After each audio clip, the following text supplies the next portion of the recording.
ఈరోజు చంద్రగిరి నియోజకవర్గంలో Janasena BJP TDP ఉమ్మడి అభ్యర్థి అయినటువంటి పులివర్తి నాని గారి పైన జరిగినటువంటి దాడిని మేమందరం కూడా ముక్తఖండంగా తీవ్రంగా ఖండిస్తున్నాం.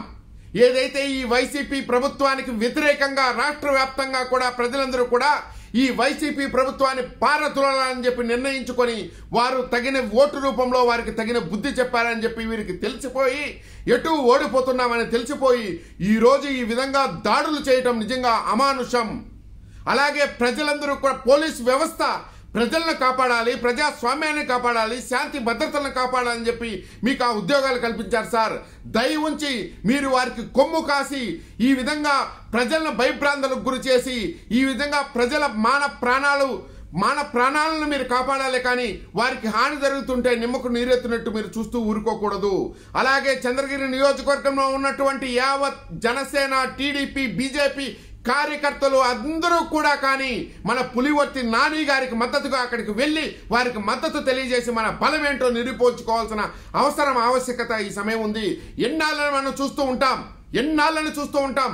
ఆఖరికి ఎలక్షన్కు ప్రచారానికి ఏదన్నా ఊర్లకు పోతే ఆ ఊర్లలోకి రాకుండా అడ్డుకుంటున్నారు. ఎందుకు మీకు ఆ భయం? ప్రజాస్వామ్యంలో ఏ రాజకీయ పార్టీకైనా ఎక్కడికైనా పోయి ప్రచారం చేసే హక్కులు ఉంటాయి. మీరెవరు ఈ ప్రచారాలను అడ్డుకోవడానికి? అలాగే ఈరోజు ఈ దాడులు నిజంగా ఎంతటి మనం ఏమన్నా ఆటవికమైనటువంటి ఇదిలో ఉన్నామో మనము ఎక్కడ బ్రతుకుతున్నాం? వీటిని అరికట్టవలసినటువంటి ఈ పోలీస్ వ్యవస్థ నిమ్మకు నీరెత్తినట్టు చూస్తూ ఉండటం నిజంగా ప్రజలందరూ కూడా గమనిస్తున్నారు సార్. దయ ఉంచి మీరు ఇంకా ఆ మాయలో ఉన్నారేమో, మళ్ళీ వైసీపీ అని ఈ 4వ తారీఖు తర్వాత మీకు తెలిసొస్తుంది. మీరు ప్రజలను కాపాడండి, శాంతి భద్రతలను కాపాడండి.